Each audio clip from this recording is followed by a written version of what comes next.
Welcome to today's webcast. This call is being recorded. And now to begin the program, I would like to introduce Chris Flax. Please go ahead. Hey, thank you so much, and welcome everybody in our audience to today's webcast, Disaster Avoidance for the Cost-Conscious Organization. Today's Supercast is sponsored by Arcserve and Unitrends and brought to you by RedmondMag.com. Thank you all for attending today's show. We really appreciate you taking time out of your busy days to join us, so thank you so much for that.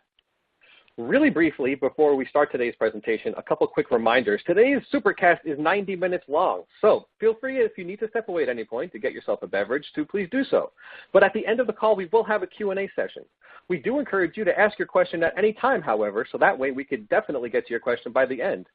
We'll try to get to as many questions as we can at the end of today's program, so don't feel offended if we don't get to answer your question. We will make sure that somebody from either of the teams involved in today's webcast get back in touch with you.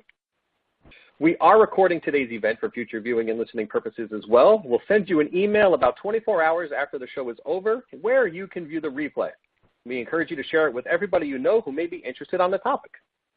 You could actually go down to the bottom of your screen right now, use the little paper airplane icon, click on that, it'll share it with a coworker or anybody who's interested, and they could join you in the console and you could talk to them. It's a really fun feature. We suggest you try it out for the presentation today. So feel free to use the paper airplane icon to share today's webcast with somebody. So today's webcast is a really great supercast. We have several great speakers involved in today's call. A little bit later on, you're going to hear from Dick Sappler. Dick is the product marketing manager with Unitrends. Prior to working for Unitrends, he was the industry analyst for Aberdeen, focused on all things data center. He has over 25 years of experience in IT with companies such as NEC, Compaq, and Genera, with extensive work in Asia, Middle East, and Latin America, having lived, worked in, and traveled through over 65 countries in the world. Dick will be joining us later from Unitrends. Thanks for joining us today, Dick. We're going to also be joined today by two people from our other sponsor, Arcserve. We're going to be joined today by Christoph Bertrand, who is the Vice President of Product Marketing for Arcserve, who has more than 20 years of experience in services, software, and high-end systems. He holds a Bachelor of Arts degree in European Business Administration from Middlesex University and an MBA from Bradford University. He's going to be joining us today from Arcserve. He's going to share a little bit of information today. We're also going to be joined by his buddy over there at Arcserve, Keith Summers. Keith is Arcserve's product manager for the Cloud Direct product line. Prior to working for Arcserve and Zeta, which was recently acquired by Arcserve, Keith held leadership positions with VMware, NetApp, SunGard, and EMC. Keith has earned a master's degree in electrical engineering from Stanford University, as well as bachelor's degrees in electrical engineering and physics from Tuskegee University. He's going to be here a little bit later on to show us a little quick demo of what Arcserve has to offer. Today's keynote speaker is one of my favorite people to work with, actually. His name is Tim Warner. He is a Microsoft MVP in cloud and data center management. He is based in Nashville. His specialties include Azure, PowerShell, and all things Windows Server. He's a jack of all trades, being a sought-after writer, speaker, and webcast presenter on presentations just like this one. You can reach him on Twitter at TechTrainerTim or at TechTrainerTim.com. And without any further ado, I will let Tim take over the presentation to get started. So enjoy the Supercast, everyone. Thanks very much, Chris. I appreciate that introduction. And hello, everybody. Thanks for joining us today for this Supercast called, as Chris said, Disaster Avoidance for the Cost-Conscious Organization. Say that 3 times quickly. But in the meantime, let's take a look at what I'm going to be talking to you about for the next 15 minutes. First, we're going to look at the problem space, some scary stuff that no IT professional wants to see in terms of disaster recovery, but it comes up. We'll also look at preliminary definitions along the way. We'll take a moment to look back at disaster recovery over time, how it's evolved over the last N number of years. Our presenters are all industry veterans. I myself have been in IT since 1997, so that's about 20 years now myself, and I've seen a lot change. We'll look at the 5 requirements of disaster avoidance, and that's really the kernel of what I'm here to talk to you about. And then we'll wrap up, as I normally do when I present here, with a nice punch list of call to actions that you can take away. Let's get started. First, as I said, some problem statement and some preliminary definitions. The starting point for this presentation is this idea. Our business has enterprise-level service availability, SLAs, but we don't have an enterprise budget to match. Now, does that sound familiar in your organization? It's a sad but true fact that businesses being 24/7, instead of back when I got into IT in 1997, I could come in to the shop after 5 p.m. each day, and I pretty much owned the network until business began the next day. Now that's not how it works at all, and we have all these pesky service level agreements that require us to not only have solid DR and business continuity in place, but also documenting it. Where do you begin, especially if your budgets are tight? Some risks to missing or poor disaster recovery strategy include stuff like this. I'm sure you're familiar with ransomware. I certainly hope that none of your businesses have been affected by this. This is the latest and greatest, and I don't mean greatest in the positive term, way that malicious individuals have gone about trying to make some money for themselves and notoriety by locking up your data and forcing you to either restore from a good backup, which I hope you have, or pay some kind of anonymous cryptocurrency with a hope that you'll receive a decryption key for your data. You may be taking regular backups, but how well are you testing them to make sure that they're valid? This, again, is a nightmare scenario for any systems administrator. He or she is called on to restore a file, restore a database, restore a server, only to find out that the backup has been corrupted and is not usable. Third, we again have these metrics nowadays with these service level agreements. RTO stands for Recovery Time Objective. How much time do you have in your contracts where you need to get your service back to an available state in the event of a disaster? Next, we have our first of two preliminary definitions, just to make sure we're all on the same conceptual page. Disaster recovery can be defined as the strategy used to minimize the effect of disruptions and restore mission-critical business functions after a disaster.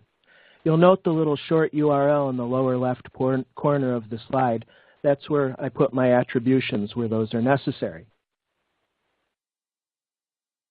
What are some common mistakes that businesses make when it comes to disaster recovery? I mean, I know more than anybody, with plates spinning all the time, it's too easy to let critical IT operations functions slip through the crack. You know, I'm going to eventually get down to documenting our business continuity plan, but I just can't seem to find the time. One common mistake is not focusing on the business, but instead getting a little bit myopic on the technology. Ultimately, you need to think of the services that you're protecting. It's not just probably confidential or corporate sensitive data, intellectual property, personally identifiable information, but its entire line of business applications and systems. And you need to keep that in mind in addition to the actual gears and cogs that make up your IT infrastructure. Another mistake is not having downtime quantified. Can you report right now on how much business you'll lose expressed in your local currency per hour of downtime if you lose a mission-critical service or server? Along those lines, what do you have documented with regard to business continuity and disaster recovery? Normally, the way I differentiate BC from DR is that BC is more of a people or business-oriented document that defines who's on first, or in other words, who the responsible parties are, who are the first people to be notified if there is some kind of service outage, and which teams need to be doing what, whereas DR defines normally step-by-step how to bring back data, services, or servers that have been lost. Not testing failover. A minute ago I mentioned the mistake of not testing your backups to make sure they're valid. You may have your data being replicated into a data center, or maybe you're using a public or private cloud to serve as a cloud-based offsite storage, and you can fail over, but can you fail back, and how clean does that operation work in practice rather than just theory? In fact, I have them separated right here, failing over to your secondary, and then once you've corrected the problem that created the outage in the first place, failing back is restoring service back into your primary environment. The sixth bullet point kind of ties to the one of it, not clearly assigning responsibility in terms of who is definitively responsible for covering services and procedures if something bad happens. I know, again, having been there, I know that it's all too easy for finger pointing and that kind of stuff to take place. But if you have all this documented, it's kind of difficult to argue with what has already been signed off on, you know. Second preliminary term, this is really a good one, I think, disaster avoidance. This is a best case scenario that we're shooting for here. The efforts involved in preventing disaster-based disruptions in the first place. So we're talking about really a paradigm shift. Instead of being really concerned about, well, what do we do if this fails? I mean, that's always important, don't get me wrong. But ideally, our systems are resilient and focused on avoiding problems before they even begin, instead of the recovery, which is really in large part turns into putting out fires, doesn't it? With that in mind, the disaster recovery evolution. Let's buzz through this here because my time is ticking like proverbial sand through the hourglass. If you've been in the industry a while, whoops, I went a little bit too far.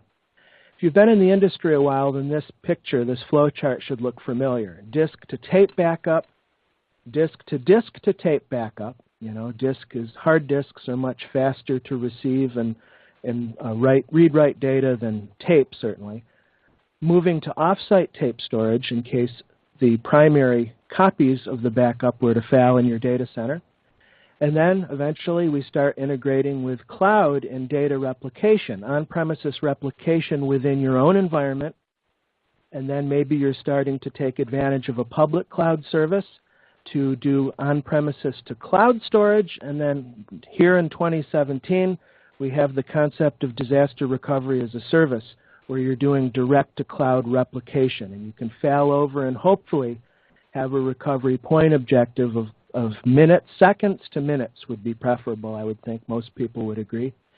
Globally, we see the evolution from being concerned with data itself being backed up and recoverable to now more of a workload approach where we need to potentially recover not just the data but also the application environment that hosts that data. So the 5 requirements of disaster avoidance, I have them summarized in this slide here, and I'll talk about each one in turn. These are general requirements. Whoops, I'm a little bit happy with that slide advance button, pardon me. These are general guiding principles if you've come to the point where, okay, I recognize the problem, I see some of the weaknesses that we have in our BCDR infrastructure. What are some options? How can we optimize things? How can we do things better? Well, you want your solution to have immediate usability. You want it to support self-service, near zero data loss. You want it to be a comprehensive solution and affordable. Now, if I were to just leave you here and say thank you very much, you probably wouldn't be very satisfied. I know I wouldn't. So, like I said, let's explain each one of those terms briefly but more comprehensively. By immediate usability, I mean that your solution, your BCDR solution, should be complete, preferably not a patchwork of different vendors' hardware that's been spaghettied together over time and over years, and it kind of sort of works, but it's not a cohesive integrated solution. Agentless would be preferred, but if your solution requires that you install, say, a lightweight software agent on all your servers to be backed up, that's okay. That's immediate usability.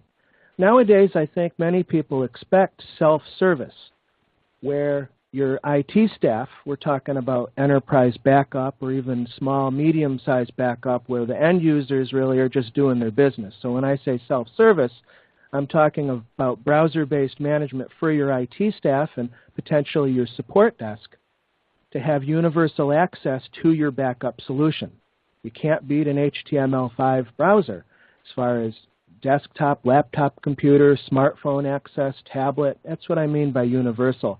And if your solution provider offers API access or programmatic access to the solution, that's even better, because if you're a DevOps shop and you're interested in administrative automation, those APIs are going to be very handy indeed.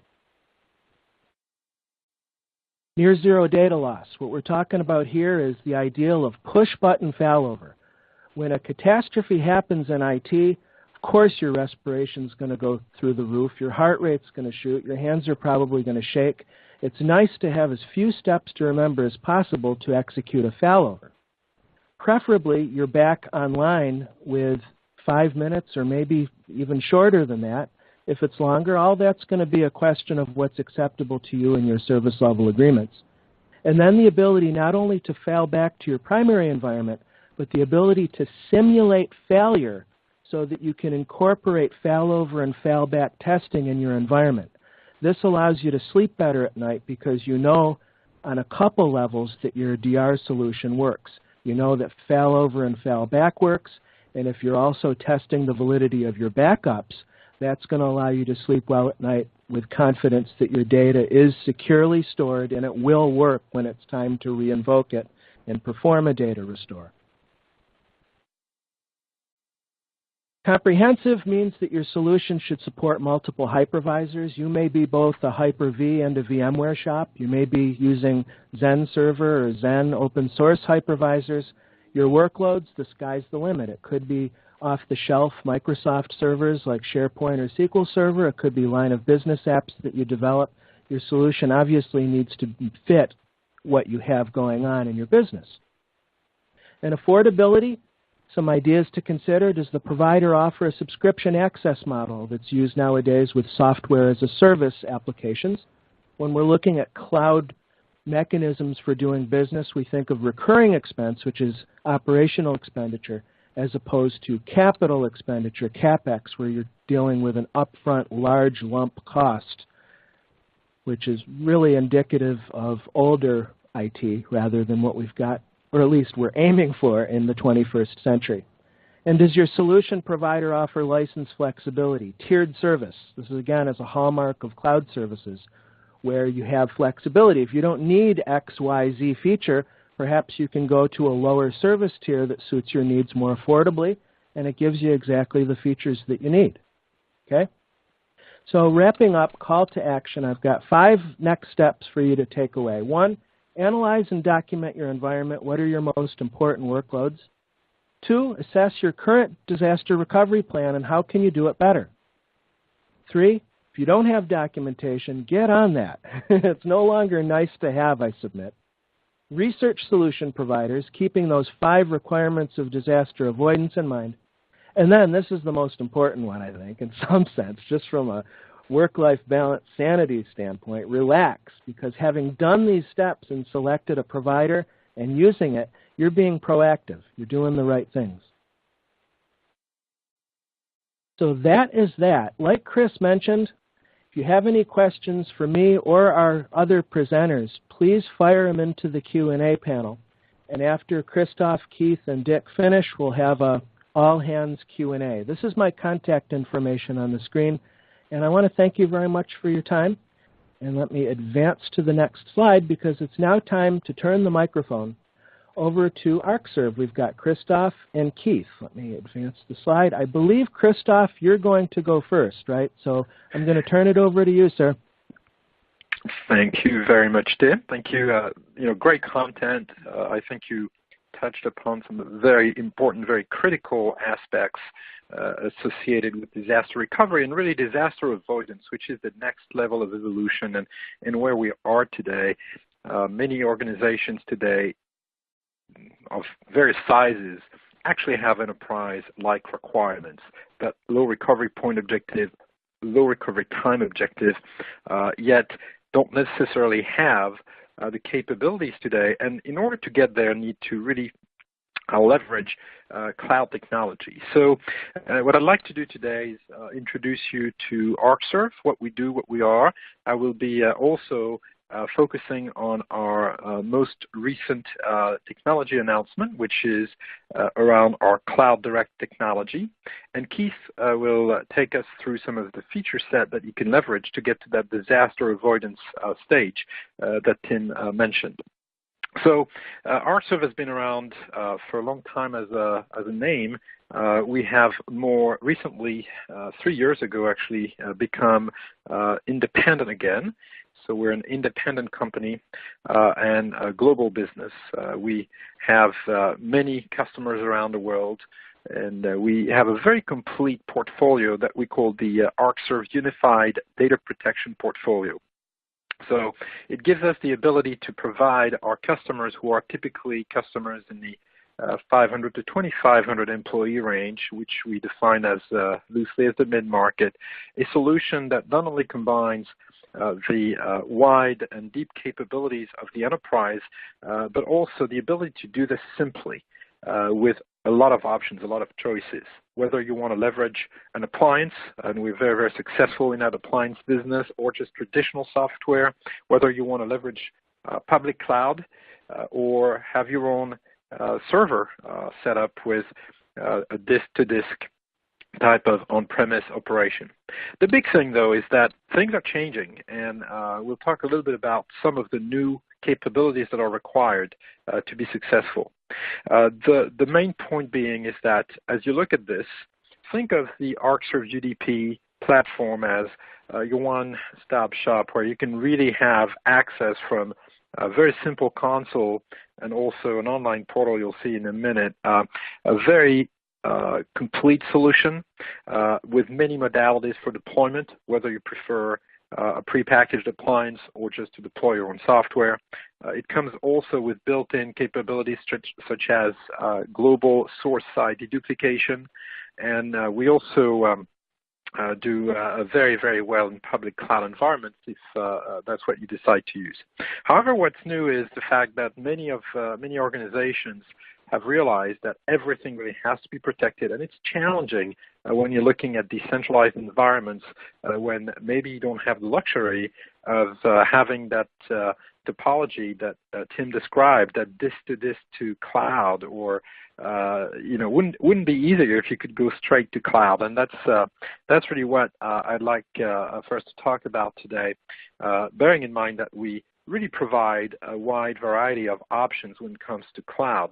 We have what we call a hybrid cloud option, which is the D2D2C, to use the same nomenclature that Tim used, where the first line of defense, very logically, is to have an on-premise backup server.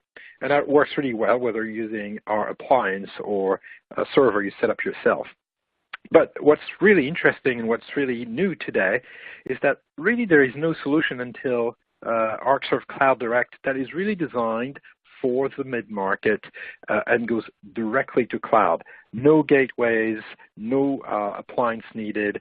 That's a very strong advantage and something that really complements all of the strategies you can put in place to protect your environment. Again, remember, there's no one-size-fits-all. What's important is to have a very complete solution that can really adjust and adapt to your needs, whether you're talking about operating systems or modes of deployment, whether you want to have something on-premise, go straight to cloud, leverage public cloud.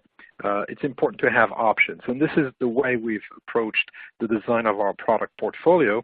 And our Cloud Direct solution is really a solution that allows you to kind of bypass that second D in the disk to cloud. You go straight to cloud. It's D2C. So it comes in a couple of flavors, and I think it's very important to differentiate here what the capabilities are. As a matter of fact, on the next couple of slides, Keith will give you more details on the feature set and also provide you a quick demonstration to show you how easy it is to have a very powerful solution. Again, it's very unique in the market, very differentiated, and something that you can purchase today from Arcserve's partners as the solution is generally available. It is also very proven with over 2,500 customers, and it comes from a recent acquisition that we've just conducted. So very pleased to have this great technology on board. Two options or two services, backup as a service, as well as disaster recovery as a service. Backup as a service, as the name indicates, allows you to take your files automatically. They're automatically transferred in a very optimized fashion to the Arcserve Cloud, and then as needed, you can leverage the console to go recover files as you need them. But what also is very nice that you can go and add capabilities with the disaster recovery as a service, which allows you to really operate a push-button recovery where human intervention is essentially taken out of the equation. Here's why. When you're running with your hair on fire, as Tim was saying earlier, you don't have time to think about run books and figuring out how to configure the VPN and the firewall and all of that stuff. Candidly, it's just too complicated, and it gives you a lot of problems operationally unless you're really, really well experienced and have everything working the way it should. This is why we have this solution. It takes away a lot of these complexities, especially the networking components, and you can get a recovery time objective of less than 5 minutes, which also gives you, if you want to leverage the capability, the ability to go do some testing to validate that processes are working well, not only the technology, but also the people. So with this in mind, I'd like to keep us on time and turn it over to Keith, who will take you through the detailed features of our Arcserve Cloud Direct Backup as a Service and Disaster Recovery as a Service. Keith? Yes, thank you, Christophe, and hello, everyone, and thanks for joining us today. So I just kind of wanted to sprint through some of the key features of our Unified Data Protection Cloud Direct solution, particularly for our Backup as a Service offering. As Christophe mentioned, Direct to Cloud, it was designed to primarily take your on-premise infrastructure, on-premise systems, protect those, and transfer that data directly to the cloud. No need for any on-premise hardware. There is built-in WAN optimization for our backup agent that transfers that data to make sure that we're using the WAN in an optimized fashion, and then after an initial transfer, we're only transferring the backups.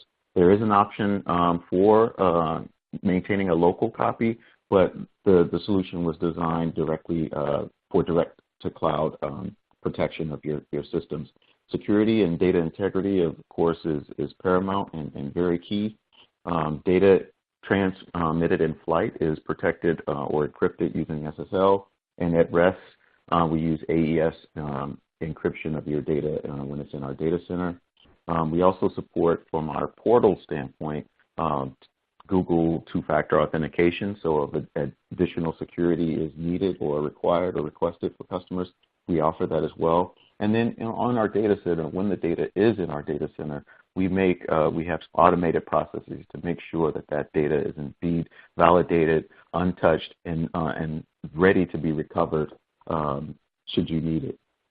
We wanted to make sure that the solution was globally accessible, so if you can access, if you have access to a web portal, the major web portals that are available, you can access your data. You can for administration and configuration of the solution.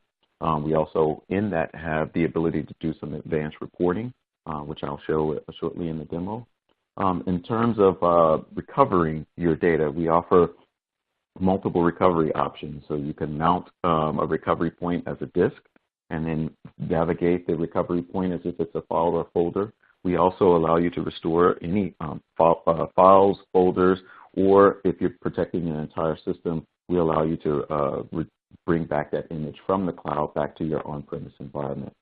Also, comprehensive and automated data protection. It can be scheduled. You could also initiate a backup on demand.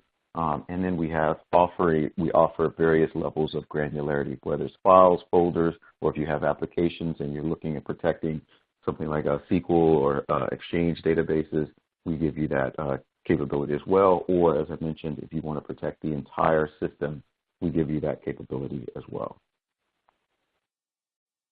Now, a bit about our disaster recovery as a service, which is a very complementary solution which complements our backup as a service solution. We wanted to keep it very simple, push-button recovery, RTO within approximately 5 minutes or however long it takes the operating system to boot up. We do some automated DR testing, so periodically we will boot an image. If you're protecting the entire image, we periodically boot that image, capture a screenshot to kind of give you that extra confidence that, yes, my system can be powered on in the cloud should I need it. We have that. It was designed, the solution was designed to absolutely scale. We go after the mid-market. That mid-market can grow. Your companies merge. More data is added. More is expected of your infrastructure. So as you need to scale, we designed our solution to make sure that we scale as well. If you need more resources, and you come and let us know, and we can make those available to you. We do backup, failover, and an important part is after a disaster has been resolved, you may need to fail back to your on-premise environment. So we give you that capability as well. If you want a server or Active Directory, so once you fail over in the cloud, disaster has befuddled you or has occurred, then you want that authentication in the cloud to allow your users to access those systems in the cloud. We protect physical as well as virtual. We have agent-based or agentless protection, definitely supporting be it VMware or Hyper-V. And then an important piece that we like to champion is this ability of being prepared in the event of a disaster. So what we like to do is we work with our customers to make sure that they set up the either point-to-site VPN connectivity or even site-to-site connectivity. In other words, establish a connection between your on-premise environment and the cloud. So in the event of a disaster, you're ready to fail over, you're ready to continue your business, and you keep going. So with that, I'd like to jump into a demo. This is a live demo, so please bear with us. Hopefully the demo gods will be with us. Anyway, so here is the portal. You are looking good there, Keith. Thank you. Thank you. So it's available through the major web browsers. You go to the URL, you log into the portal. We have a couple of views. So once I log in, if you are managing multiple sites or if you're more of a managed service provider, you can manage multiple customers, if you will. And as you can see here, I can see the customers. I can see some status, see if I need to jump into anything. Red indicates that error has occurred. I get an idea of how many customers I'm protecting, how many systems, and how much data I'm using. If I need to add an additional customer, I can do that as well. If I want more details about a particular customer, I click this. I can see how many systems they have. And then these other tabs help me navigate and manage that particular customer. Now, if I click on the Systems tab, for this particular customer, this is actually a single user view. So if you were not managing multiple customers or an MSP and you were a single user, single environment, this would be your view. You would log in. You would see your systems that are being protected. As I mentioned, we have an agent that you can download and install onto your systems. We have an agent base, which is an agent-based protected, and we also have agent lists. So if I filter these, I could take a look at all of the systems that I am protecting using the Cloud Direct agent. As you can see, the information that's available to you here, the operating system, the status, when it was last backed up, how long it took.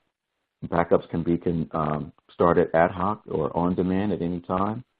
You can enable disaster recovery. So we mentioned we have backup as a service as well as disaster recovery. Both solutions are managed through this single portal. If you're only subscribing to backup as a service, then we're just providing you with cloud storage. You're backing up your systems, and then you can restore those. If you have disaster recovery, then that's you subscribe to that, but then you can also, through the same portal, manage that. And then for the systems that you so desire, you can enable disaster recovery. Here a bit more about the configuration. I click here. Once again, I can click here, enable disaster recovery. I can set up my schedule for how often I want my backups to occur.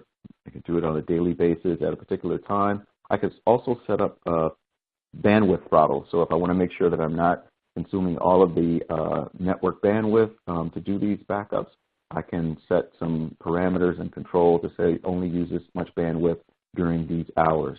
And down here is where I specify how I wish to protect my system. These are our backup tasks.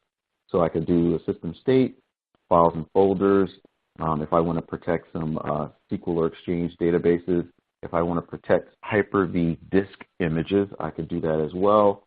I can also set up pre and post scripts for things that I want to occur before or after a backup. And so this is how we can protect our system. And then from a restore perspective, if I want to restore some data still through this portal, I click on here, I click my backup task, I go through and decide which recovery point that I want. I can either select the current or I can go back in time. I can either restore the entire point, whether it's a file, whether it's folders, or whether it's the entire system image, or I could simply click here and then browse and navigate through my image to get to the particular files and folders that I want to restore. Now, if we want to go back to our systems view and talk a bit about the agentless protection, our agentless approach is we have a virtual appliance for VMware. You deploy it in your virtual your VMware virtual environment. It goes out, talks to your vCenter server, discovers all of your virtual machines, and then you decide how you want to protect them. So as you can see here, these are all virtual machines that are being protected by this virtual appliance. If I click on this virtual appliance, by the way, it also moves me from the Systems tab to the Virtualization tab. I can see all of the virtual machines that are being protected or that have been discovered. If I want to simply protect a virtual machine, I simply hit Enable Backup. Once I hit Enable Backup, it will appear on my Systems tab, like so. And then now I know that I'm protecting them. And then you can configure, you can restore, just as you would from an agent-based perspective. Now, a bit about enabling disaster recovery. Let me filter these down a little bit. If I wanted to enable disaster recovery, I simply hit Enable, and then I specify, we indicate which image or which disk on that system is the boot disk, so make sure that that is one of the key systems that you're protecting. You specify how much RAM you want this system to have when it is booted up in the cloud so that it has enough performance, and then you simply hit Save. And then once you hit that Save, then the indicator goes from Enabled for disaster recovery to disaster recovery enabled. And then once you do this as well, then you go onto your disaster recovery tab. And here you will see all of the systems that you are protecting using disaster recovery. As I mentioned earlier, we also take periodic snapshots to give you an idea. You know, we boot up the system, take a screenshot of the logon screen to kind of give you a little extra confidence. If you want to activate a system or power it up in the cloud, you simply hit Activate. You select your recovery point. I'll select one from yesterday, and I'll simply hit Activate. And then this system begins to boot. Here, while that's booting, I'll talk about network connectivity. As I mentioned, you can, if you're an end user, you want to connect to your environment in the cloud, you can establish a point-to-site VPN connection. Or if you want to connect your on-premise environment to the cloud environment, you can also set up a site-to-site connectivity. A bit more while that is booting up. Here you can see your volumes and the retention, how much data you're protecting, where it's being protected, how long it's being protected. You can click here. You can see more about your usage, and you can see your usage over a period of time as you scale through here. You can move forward or back in time. If you want to create some reports, we send out a daily digest so that every day you're getting a report of how your systems are running, if there's any actions or any failures in your backups that have occurred. And you can create these reports. You can create multiple instances of these reports. You can actually generate them on demand. You can add a report. You specify a name. You specify the frequency, when you want it delivered. And an interesting point that we hear, this report can encompass all of your systems that you're protecting or only a few select systems. Now, if I go back to the disaster recovery tab, hopefully our system is up and running. It looks like it is still booting. And in the interest of time, we also have the ability to create multiple users, so you can have different admins in this environment. So, but this is how simple that we wanted to keep the product or the solution. Ah, there it is.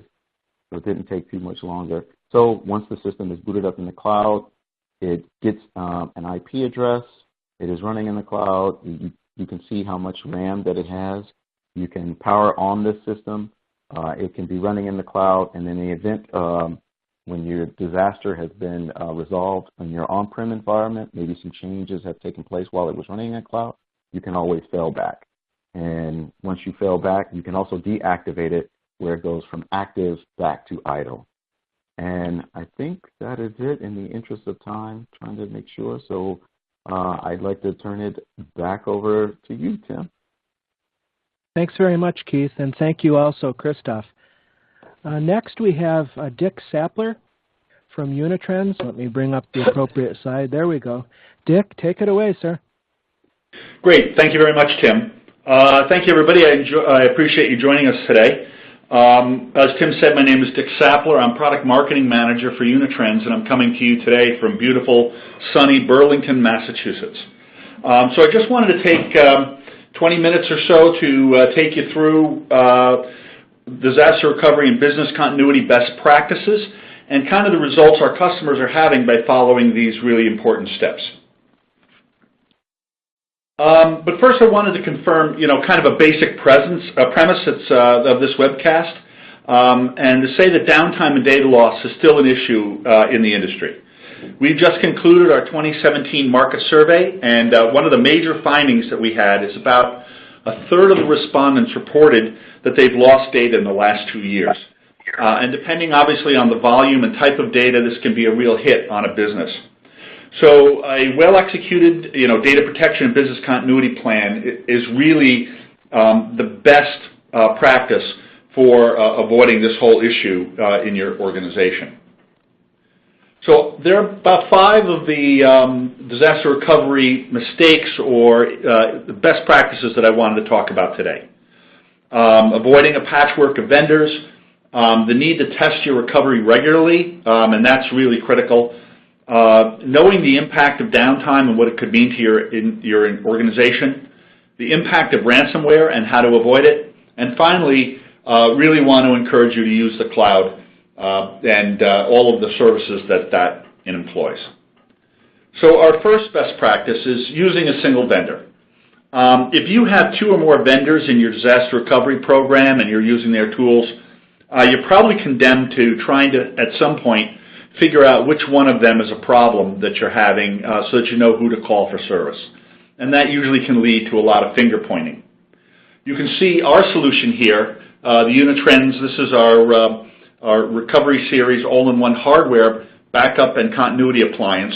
We also have a software appliance that we call Unitrends Backup that'll run on one of your servers and use your existing storage.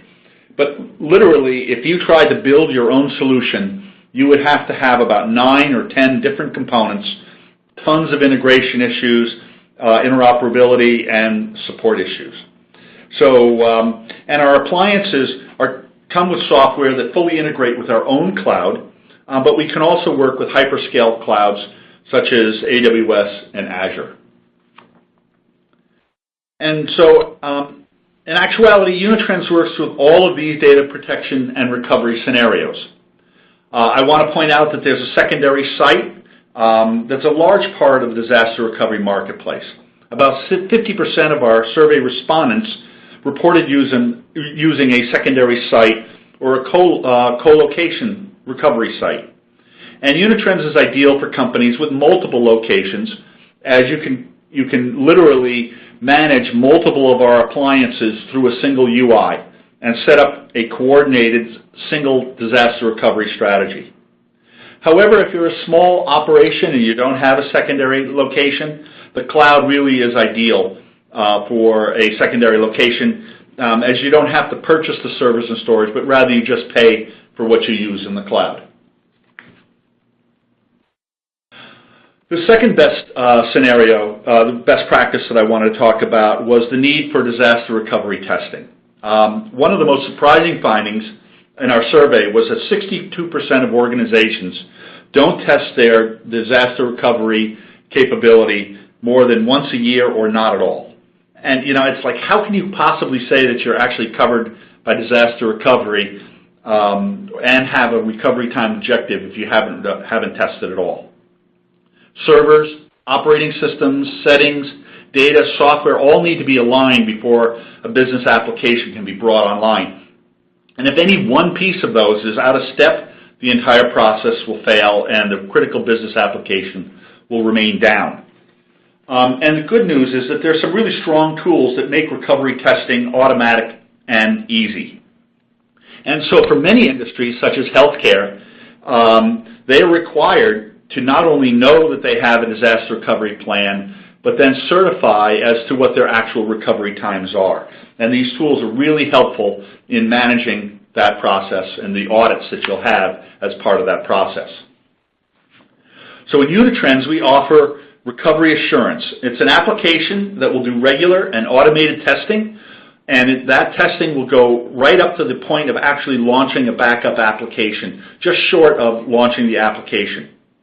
Recovery Assurance comes free with our Enterprise Plus edition of any of our backup appliances. On a per application basis, you can see what real recovery times would have been. This testing includes coordinating the data sets, managing the boot times, measuring the actual times to recovery, and then reporting proof of compliance against that specific RTO objective. You can see in the example above that Recovery Assurance will show you exactly where any issues reside so they can be fixed before they become a real issue during a downtime event. Now, you can also run reports that will tell you what your actual RPO and RTO metrics will be so that you can calculate the economic input of an outage. This is really important if IT wants to become a business partner rather than just a provider of computing services. You need to know what your recovery times and your recovery point objectives are and how well you'll execute.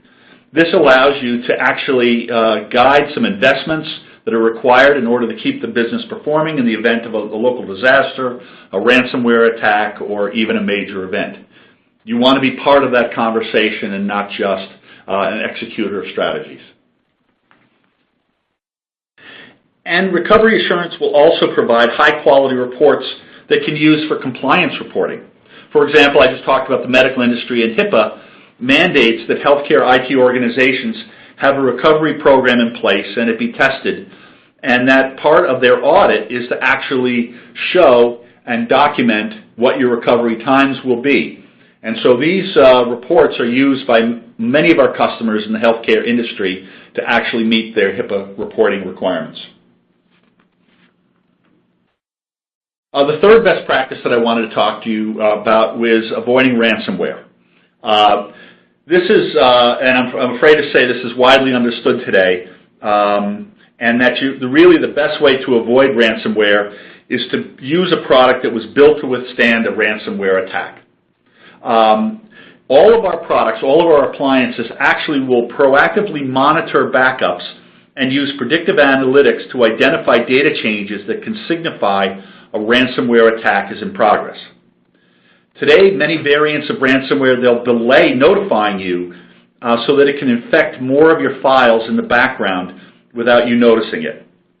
Once a corrupted email is identified by our predictive analytics software, it'll send an email and a notification to administrators that a potential attack is underway. So we use predictive analytics software that basically looks at the changes being made to the databases to see if they match the footprints and the type of activity that you would normally see with a ransomware attack. And that's how we can identify an attack earlier than before. So the other way of beating ransomware is to build an application that is ransomware proof. So our appliances are built to withstand a ransomware attack. All our appliances are delivered in hardened Linux, which by itself reduces a ransomware threat, as ransomware mostly targets Windows applications just because of the sheer volume of Windows applications that are out there. And by hardened, what I mean is that it's a closed system. with functions turned on only that are absolutely required for backup and recovery. Windows is an open environment written so that you have to close options to limit exposure. But also by having a single vendor leaves less room for ransomware to take advantage of gaps and openings in the system. All-in-one means that our hardened Linux system comes with everything purpose-built and included. Reduced complexity means reduced openings for ransomware attacks. Now let's talk about the role that a cloud can play in data protection and recovery. Unitrends offers our own purpose-built cloud for long-term data storage and disaster recovery as a service. Now both Azure and AWS, they store their data in different locations and format from their recovery services, so there's a lag between when you declare an emergency and when you can actually recover. With Unitrends, the storage and recovery files are the same and they're stored in the same location. What this means is that with Unitrends and Recovery Assurance, we can recover in seconds or minutes, and you can test any time you choose to ensure that your RTO is capable of being met. And we offer a 1-hour recovery SLA, which I'll talk about a little bit more detail a little later on. So here's where the cost consciousness part comes in.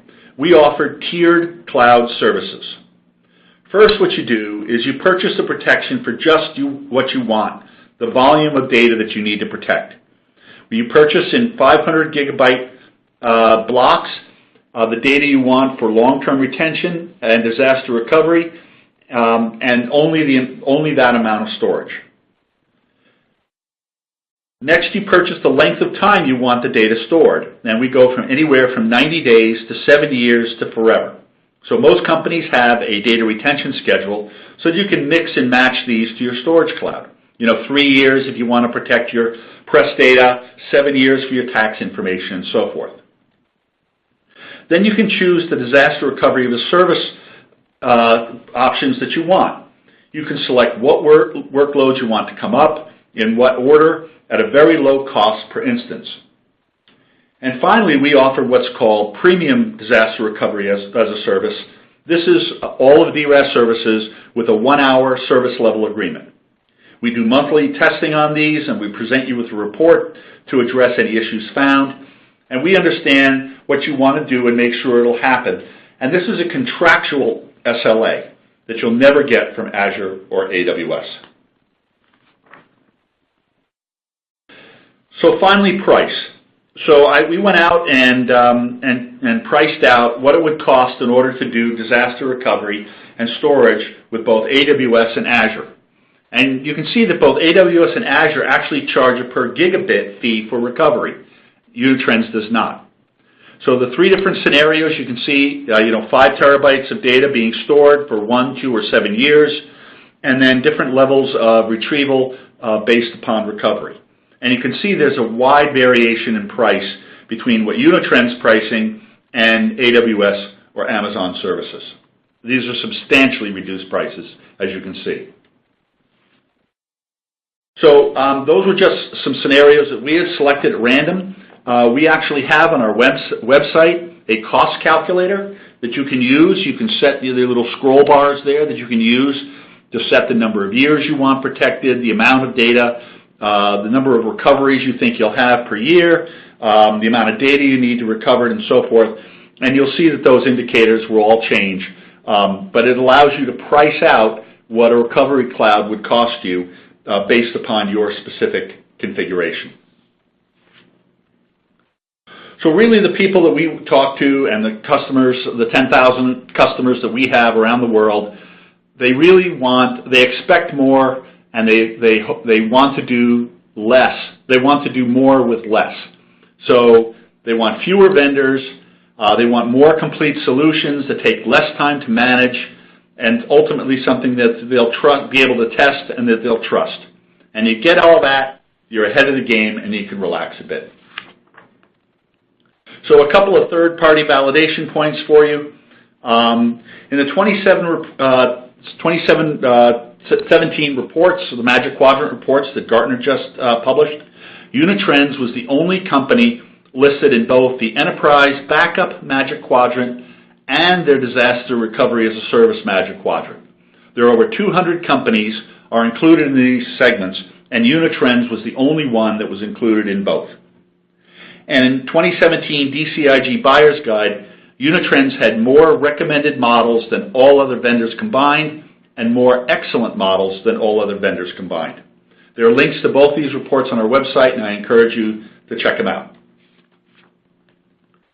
And so we have some free resources on our website that might interest you. We have free trials on both our hardware and software backup appliances. You can go to the website and click on free downloads, and you'll be able to test out these appliances in your own data center. We also offer the opportunity to talk to experts who can go deeper into the solutions that I described to you today, so feel free to reach out for a free consultation. Thanks for your time, and now I'll give this back to Tim, who will host the Q&A portion of the webcast. Tim? Indeed. That's right. Thank you very much, Dick. Great presentation. Let's turn our attention to a Q&A for the rest of our time together. I'll open the queue. I see that several people have submitted questions. Thank you very much for that. Christoph or Keith, I'm not sure which or both of you is going to answer questions, but I have one for you right now. Let's see. The question is, can cloud backup protect me from ransomware, and how? Let me take this one. It's Christoph here. Yes, absolutely. And I think it's not really protection in a sense. It's really the recovery piece. There is no way, and every expert agrees, that you can get back on your feet if you've been infected or your systems have been infected without a good recovery process. And, I just want to say that, there's a lot of talk in the industry around being able to sort of predict, that something is going on, that there's a problem, et cetera. I think there are two things. First of all, have a great security solution. As a matter of fact, if you go to ransomwarewatch.com, one word, ransomwarewatch.com, you can find a bunch of resources there where a number of experts, including our Arcserve, but mostly security experts, provide a lot of details on how to protect yourself. So great security, but every expert in security will tell you you need to have a great disaster recovery and a great backup solution in place in order to be able to get back on your feet once you've stopped the infection. The fact that something is going on, it's kind of like the weatherman telling you that it's raining outside. It's too late by the time you realize something is going on. It's great to stop it, but frankly, stop it from getting in the first place. And when that fails, and it will at some point, have a great backup solution. So absolutely, the cloud piece, backup and recovery, very critical to those strategies. Okay, Christoph, thanks. Let's see. Dick from Unitrends, we have an attendee who's asking, we have data compliance requirements. Where are your data centers located, and can we choose where our data resides? Yeah, absolutely. So we have, our cloud is in 5 different countries around the world, Canada, the United States, UK, Germany, and Singapore. And absolutely you can choose. In fact, in the EU, you're required to keep the data in country, and so you can choose to keep the data in those data centers and never have them leave your country. Mm-hmm. Cool, thank you. And coincidentally or otherwise, we have the very same question for Arcserve. Christoph, where are Arcserve's data centers located? Yeah, I'll let Keith maybe add on to this. I'll just give you the 20,000 feet view here. We are currently in North America, East Coast and West Coast, but we are expanding our global presence to Europe, Japan, and other geographies in the next few weeks and months. So definitely being rolled out all over the world, and currently North America. Mm-hmm. Okay, thank you. Back to Dick, Unitrends. Let's see here. Which clouds does Unitrends support for disaster recovery?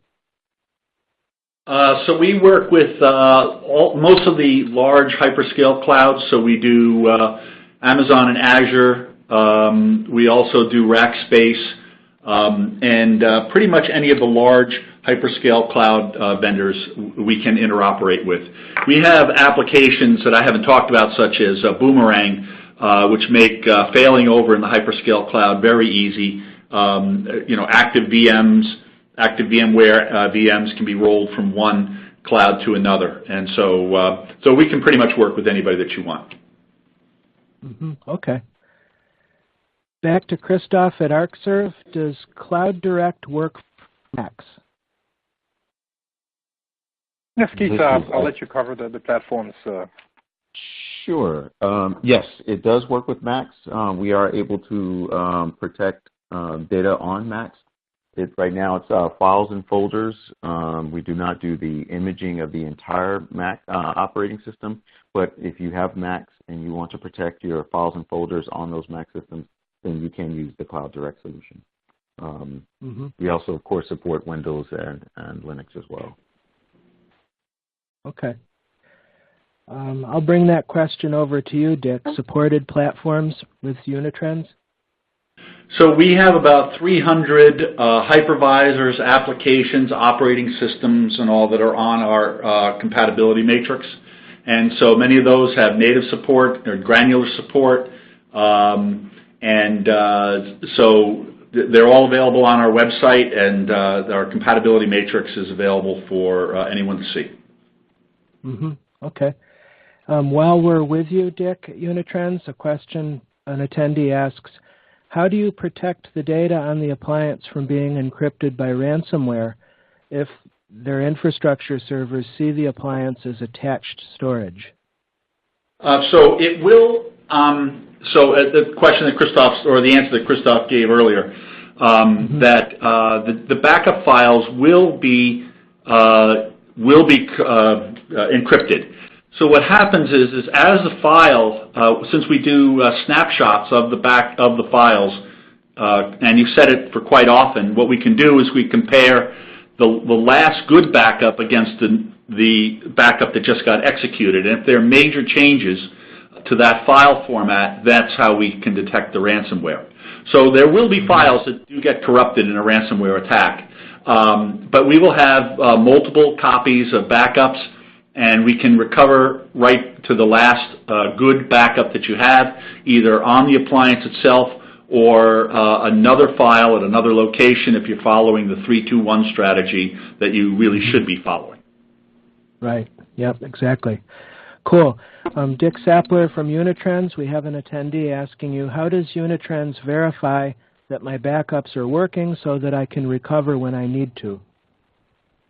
It's kind of like a nuclear bomb. The only way you know it works is if you set it off every once in a while. So we will actually, using the recovery assurance software, we'll actually try to spin up an application, entire workload, to make sure that all the components are there and in proper order with the right settings, and also the applications can back up.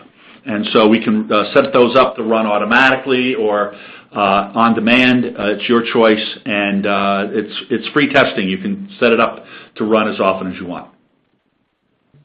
Fantastic, Dick. Thanks. Well, it looks like we've reached the end of our queue. I want to thank our presenters, Christoph and Keith from Arcserve and Dick from Unitrends, and thanks to all of you, our attendees, for being with us today. Chris Flack, I'll hand it back to you. Thank you. Yeah, thank you so much, Tim, and everybody for joining us for today's webcast. Keith, thank you for your presentation and your demo. Christoph, thank you for presenting your slides today, as well as you too, Dick. Thank you so much for your slides and your presentation today. Today's Supercast has been sponsored by Arcserve and Unitrends and brought to you by RedmondMag.com. We appreciate you all coming for today's session. Just a couple quick reminders. There's some really great resources in today's webcast. In the resource tab down there in the dock of your screen, we've got some resources for today's webcast. These slides are in there. So all the links that are in the slides, they are in the resource area. So feel free to go down there as we're closing out the presentation today and take all that information with you. You can always log back into the console and actually get that information at a later date and time. So if you can't grab it now, you need to leave, you can come back in later today, tomorrow, and download that information at any time. So feel free to come back and do that as well. Don't forget, share the link with coworkers and friends. Anybody who is interested, this is a great Supercast, so please share it with everybody. Get the information out there. We would really appreciate it. But thank you all for attending today's presentation. We really appreciate it, and we hope you have a great rest of your day, everyone.